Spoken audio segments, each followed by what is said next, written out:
Aujourd'hui, nous voyons le type INTP. Ce type comprend entre 3 et 3,5% de la population. Il est plus présent chez les hommes que chez les femmes.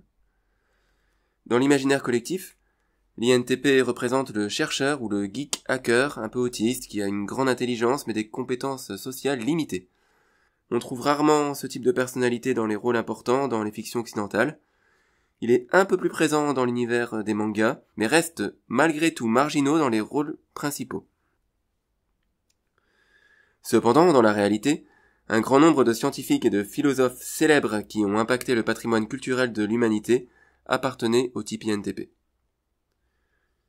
Alors prenons le temps d'observer les 4 fonctions de ce type. Fonction dominante, TI, la pensée introvertie. La pensée introvertie est une fonction de décision subjective qui organise l'information perçue par l'INTP en recherchant la cohérence des systèmes. L'information est organisée de manière à paraître cohérente au sujet, parfois aux dépens de ce qui est admis dans le monde extérieur. Un des surnoms de l'INTP est d'ailleurs le logicien, celui qui joue et organise la logique. La pensée introvertie cherche à définir des systèmes qui expliqueraient ce qu'on perçoit de notre environnement. La pensée introvertie cherche l'explication derrière chaque objet, chaque situation, cherche à définir les systèmes dont nous faisons partie. Cette fonction a de la facilité à déceler les incohérences et permet de remettre en cause les vérités collectives profondément admises qui ne résistent pas au filtre de la recherche de cohérence.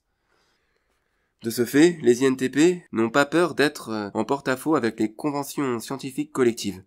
Ils peuvent facilement se retrouver au banc de la bien-pensance s'ils ne font pas attention.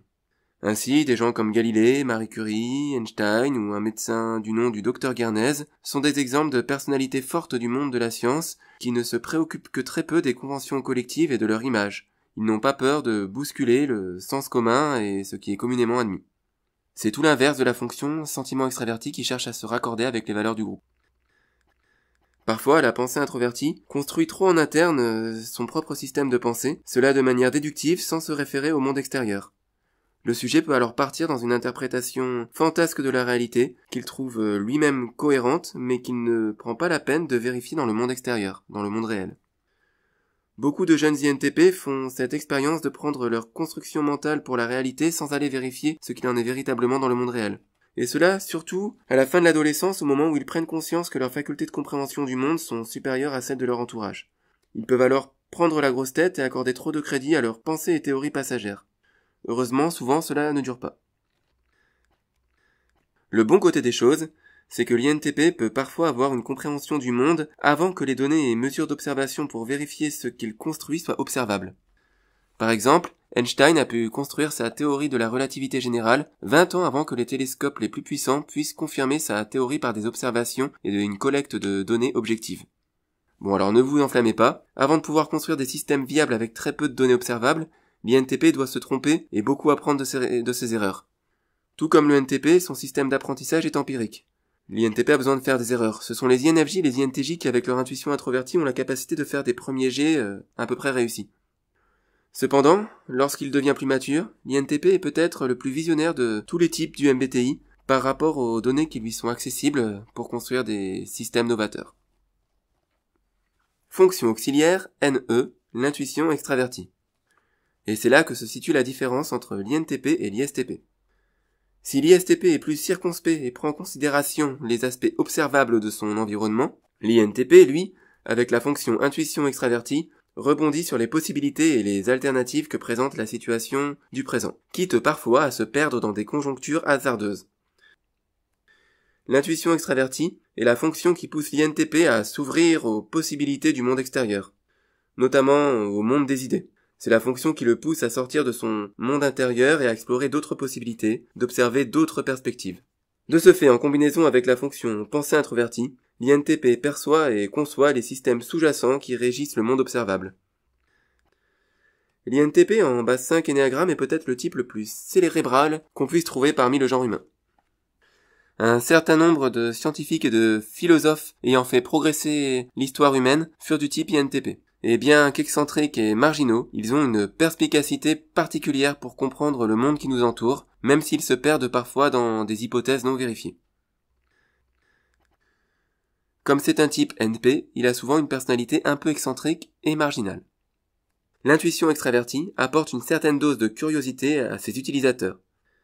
L'INTP, si l'individu est suffisamment stimulé, fait donc partie des types les plus potentiellement curieux et aptes à découvrir de nouveaux concepts et nouvelles idées et nouveaux savoir-faire, à condition bien sûr de le motiver, et de passer outre le fait qu'il donne la fausse impression d'être facilement blasé et désintéressé de tout. Ne vous fiez pas forcément à sa poker face. Associé à la pensée introvertie, l'intuition extravertie crée un flot de pensée ininterrompu chez le sujet. L'INTP peut avoir du mal à apaiser et à canaliser ses pensées. Il peut avoir du mal à bloquer son mental et se réfugier dans le Doliprane ou dans le joint à fumer. Et si, la sensation introvertie. La sensation introvertie est la fonction qui équilibre l'intuition extravertie. Les potentiels intangibles de l'intuition extravertie sont rééquilibrés au service du ressenti des perceptions du passé. Cette fonction filtre les perceptions du présent par rapport à la somme des ressentis des perceptions passées. Cela implique que l'INTP, bien que plutôt désordonné, développe des habitudes auxquelles il tient. Il développe aussi un côté nostalgique avec les années. Il a parfois des affects irrationnels sur certaines de ses possessions.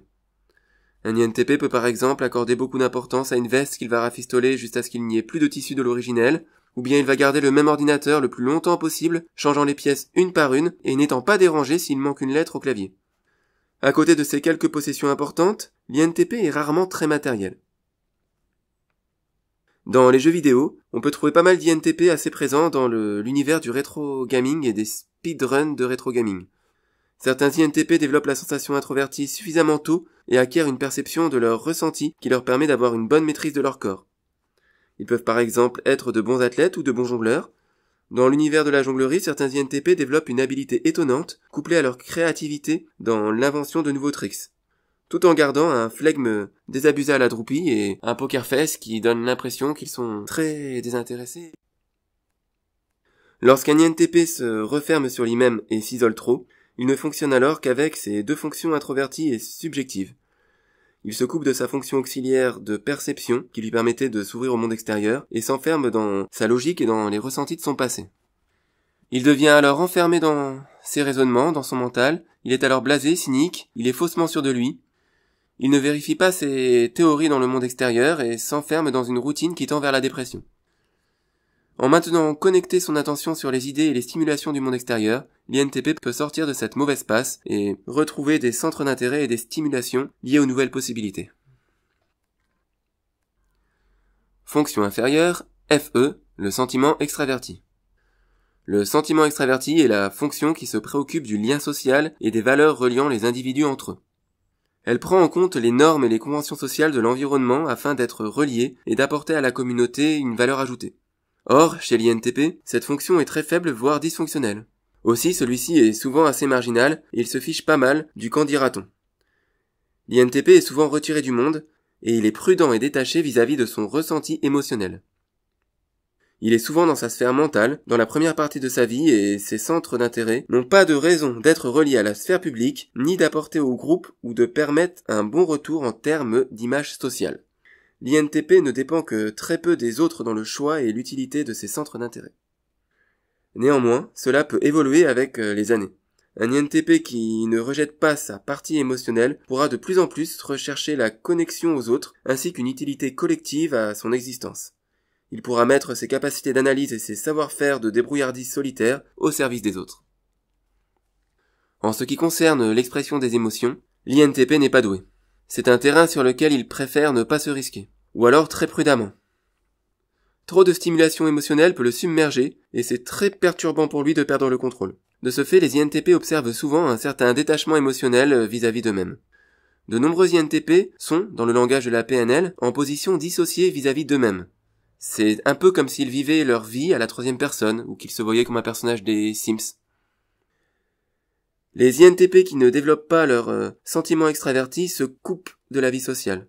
Ils deviennent des ermites solitaires, irascibles ou fuyants. En développant cette dernière fonction, l'INTP donne du sens et de la richesse à sa vie et à son existence, car même lui, qui est assez solitaire, est un animal social et il a besoin des connexions avec les autres.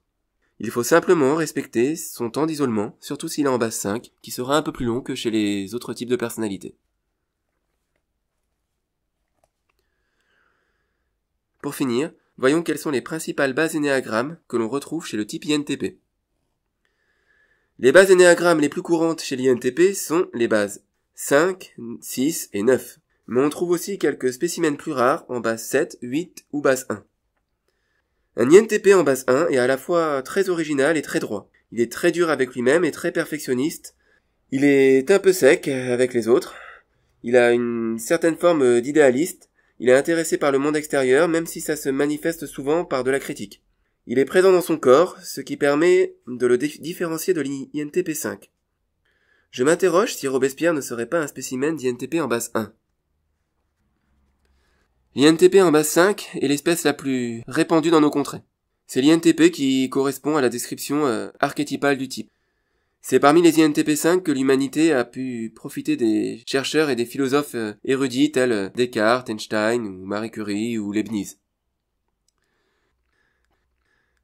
L'INTP en base 6, lui, doute de ses capacités. Et cela l'amène à rechercher une dimension collective à son existence. À moins qu'il ne soit trop paralysé par ses doutes, ses angoisses et ses peurs, et qu'il ne s'immobilise et se retire lui-même de la vie sociale, n'assumant pas le regard des autres. L'INTP en base 7 est encore plus troll qu'un ENTP en base 7, car son absence de sentiments extravertis le rend très incompréhensible pour autrui. Lorsqu'il fait des blagues ou des jeux de mots, il peut être le seul à en comprendre le sens. Le comte Lloyd, dans le manga Code Geass, semble correspondre à un archétype d'INTP en base 7, dans l'écriture du personnage. L'INTP en base 8 a une forte personnalité. Il peut devenir un personnage de la vie publique et imposer ses vues. Le président de la 5e République François Mitterrand était probablement un INTP en base 8, ainsi que le docteur Guernez, un médecin surdoué qui défia l'ordre des médecins dans les années 70. L'INTP en base 9 est un peu comme l'INTP en base 5 dans le sens qu'il a une stratégie de retrait. Mais cette stratégie de retrait, pour lui, a le but de préserver l'harmonie. L'INTP 9 se coupe aussi parfois de son côté analytique pour ne pas faire de vagues et ne pas créer de conflits. Il ressemble un petit peu à un INFP qui aurait appris à se détacher de ses émotions. L'INTP 9 doit apprendre à habiter son esprit et ses émotions pour s'accomplir en tant qu'individu. Luna Lovegood, dans Harry Potter, peut être interprétée comme un INTP en base 9 dans l'écriture du personnage. Voilà, j'espère que cette vidéo vous a aidé à comprendre le type de personnalité INTP. Et pour finir, voici quelques exemples de ce type, dans des exemples de personnages célèbres ou fictifs. Portez-vous bien, d'ici la prochaine vidéo.